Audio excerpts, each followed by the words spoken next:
Welcome back to the kitchen, everybody, and we got a special one today. I've got to give a massive thank you to the 52 people who have subscribed to my channel. Words cannot express how grateful I am. I started this channel about 2 months ago, and for even 10 of you to go ahead and click that button and say, yes, I want to see what this guy does, it means so much to me. You may know it from a popular fast food restaurant. We've got homemade muffins, we got homemade hash browns, everything from scratch. So follow me and let's get into this. So to get our muffin started, the first thing we're going to want is half a cup plus 2 tablespoons of milk. Same with the water, half a cup. And we're just going to heat that up to 35 Celsius. This has now been in the microwave for about 45 seconds. Yeah, 33 should be fine. Then we want to add our 9 grams of instant yeast. Give that a gentle stir. And we'll just let that sit for 10 minutes.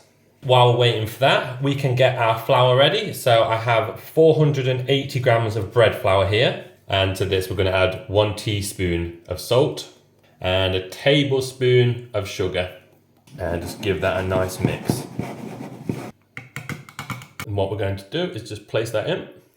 I may be risking it here with this bowl, but we'll find out. And just add 2 tablespoons of butter. Now, this does need to be soft, but please don't overdo it when you heat it up, because what you'll do is you'll actually kill the yeast. Right, so either your most fun bit or most hated bit, let's get mixing.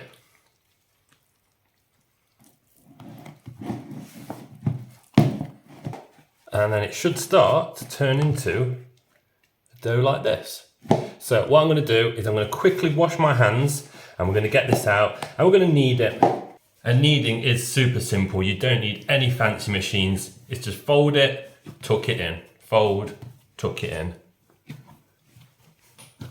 And like I say, we're going to do this for about 5 to 10 minutes, just when the dough begins to get nice and smooth. So we've been kneading for about 5 or 6 minutes. I'm happy with that, nice and soft. I've just got a lightly greased bowl here. Place this in. And we just cover that with a damp towel and we leave it at room temperature for 1 hour. Now we are going to be making 4 hash browns, so I've just got 3 medium to sort of large potatoes just to be safe, and we're just going to peel them onto the tea towel. Here's our potatoes looking beautiful. Get that bit off. So we'll put these to the side, and like I say, now we can just go ahead and grab all these, throw them in the bin. Lovely. Nice and simple. We just grate them into a bowl. Press down as hard as you can. You don't want them very thin. There they are, looking beautiful and fluffy. So let's just take these over to the sink and wash them of the starch.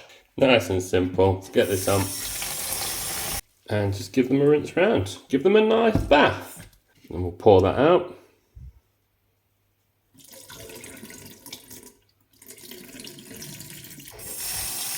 And we'll give them a further wash. You can see that water's already getting clearer.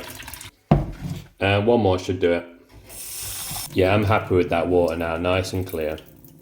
And remember the tea towel from before? We're just going to place all of the potato in there. Scrunch that all up, and you got it. Squeeze it, check how much is going to come out of these.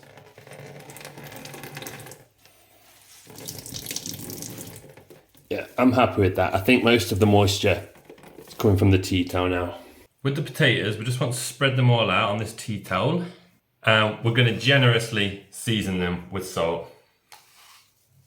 So that's 1,250 grams of lard. We've got around 3 inch from the water to the top of the saucepan, just when the potatoes go in and we don't get any spillover. What we're going to do is just let that cool down a little bit. I'm going to pop it outside just for 5 minutes. Our lard has now finally cooled down. You can buy duck fat or beef fat. Makes things a little bit easier, but I thought I'd go with the cheaper option with lard, which is why we had to melt it down. Go ahead and add in our potatoes. Let's get that heat on. Medium to low, because what we're going to do is get them to 100 Celsius, turn the heat off straight away. Just stir them continuously as well to break them up. We're almost there. I think we're going to reach it. So when it gets to 90, I'm going to turn it off. There we go. Take that off the heat immediately. So now being extremely careful, we're going to strain them. Make sure you've got it over some sort of bowl as well, because we're going to use this lard to cook them in later.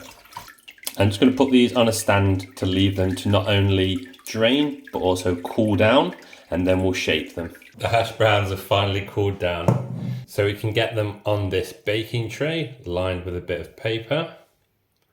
One there. And we can just start shaping these into the famous hash brown that we know. There we go. So I've tried to make them 3-inch long, about 2 inches wide. Now what we're going to do is pop these in the fridge for 24 hours. Just feel these guys could be a little bit neater. So I've just got a fork, sort of going around, just pushing in those sides. The bread has rose absolutely beautifully. So all we're going to do now, punch it down. Now we can place our lovely dough back on there. Now let's roll this out to about 1 inch thick. I've made sort of a love art here. Okay, let's get to cutting. Let's see how many we make. So we made 7 here, and we'll make a couple more out of this. Well, I actually only managed to fit 7 on my tray, so I'm just going to leave it at that. I don't mind wasting the dough. Now what we've got here is polenta. Now the Americans would use cornmeal. It just seems to be so difficult to get hold of, you know, in Tesco's, Morrison's, M&S. So I actually found this in a sort of herbal remedy shop, Holland and Barrett. And we'll just cover these with the same damp towel for another 30 minutes. To our patties, we're going to have half a tablespoon of onion powder. That one's a little bit clumpy. I think it's because it's been exposed to the moisture. Half a tablespoon of sage. There we go, that's a little bit better. A teaspoon of thyme, teaspoon of salt, and you guessed it, a teaspoon of pepper. And let's get our hands in there. Make sure we scrape all that onion powder up from the corner. That's all mixed together nicely. There's our 4 balls. So all we're going to do, just roll them out.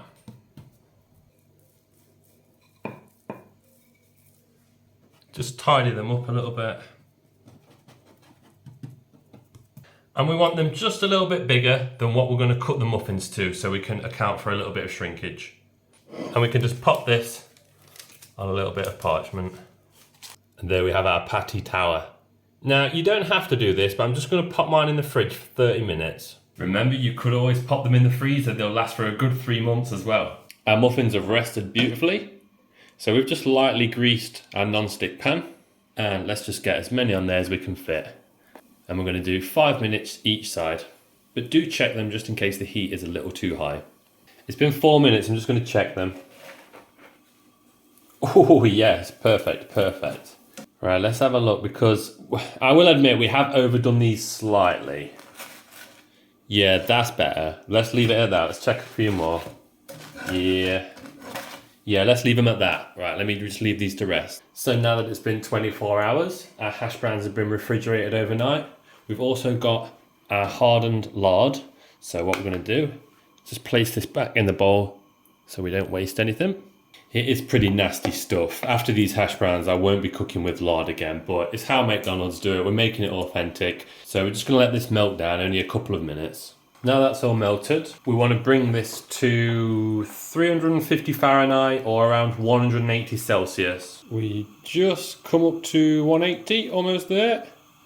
There we go, right, so let's turn it down, make sure we're not continuing to rise.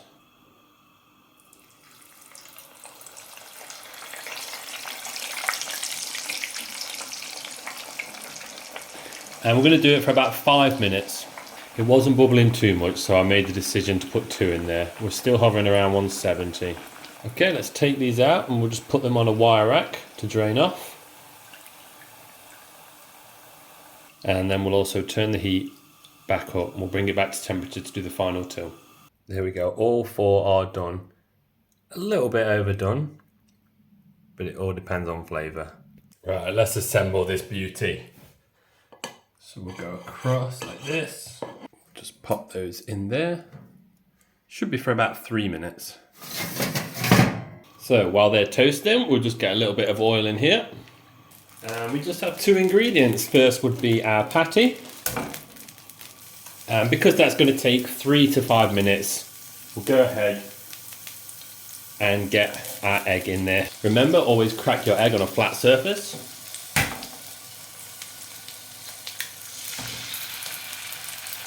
Let's check how our muffins are doing.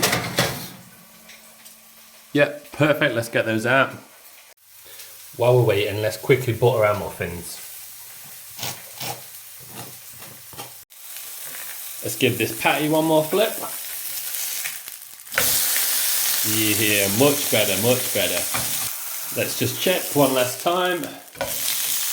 Yeah, let's take it off the heat. So I have assembled this a few different ways in the past, but what I've found is cheese first, and let me tell you why in a second, then patty, and then egg. Because what you will find is if you put the cheese with the egg, because it's American cheese, it's quite plasticky, everything will just slide off. And then let's crown that bad boy. Oh, baby. Right, let's give this a little try. First start off with the hash brown. Like I say, a little bit overdone.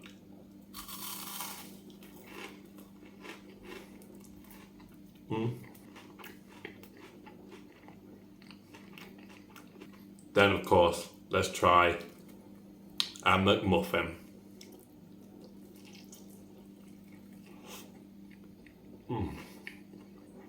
The egg's still runny, the muffin's soft, the patty is seasoned beautifully.